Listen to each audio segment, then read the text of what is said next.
check this out. Okay. I look good. Okay. On the street and I got my swag on. Good day everyone. We will be discussing the different types of risks that we observe during the event. Is volleyball. Volleyball is a dynamic sport that includes jumping, blocking, and quick movements. Because of this, the common risk includes ankle sprain, finger injuries, knee pain, and the slip on the court. To reduce this risk, players should warm up properly, use shoes with good ankle support, and practice proper technique.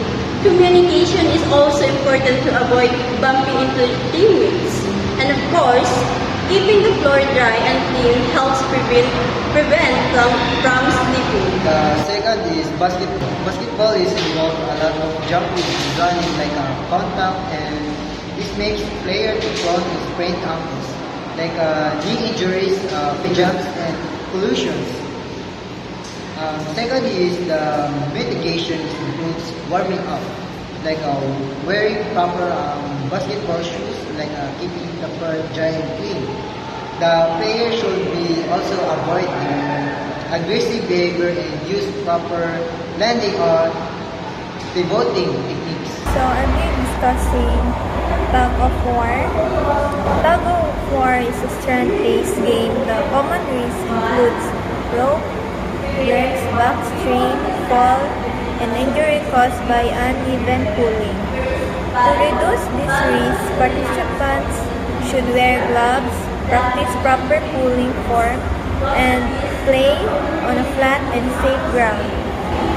Teams should also be matched fairly so no one gets pulled too suddenly. 4. Esports. Esports may not look physically tiring, but it carries different risks. Gamers often experience eye strain, back pain, wrist injury, and even mental stress or burnout.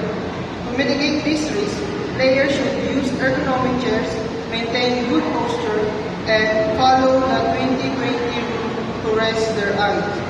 Taking short breaks every hour and managing stress can also prevent health problems. Reverse sack race. The reverse sack race is fun but also risky. Moving backward inside the sack can easily cause falls, trip, bruise, and even sprain ankle. To reduce injuries, the race should be done flat and obstacle-free ground.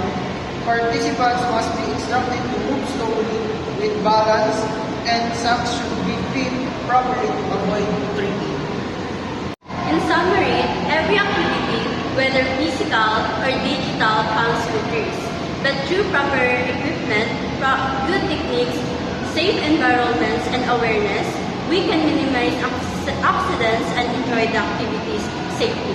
That's all. Thank you. Supposed to be a normal school event, full of excitement, laughter, and with joyful activities.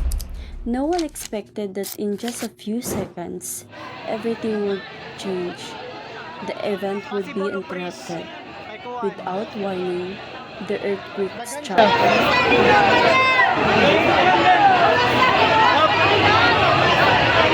In that moment, we all realized that disaster can strike anytime, but preparedness can save lives.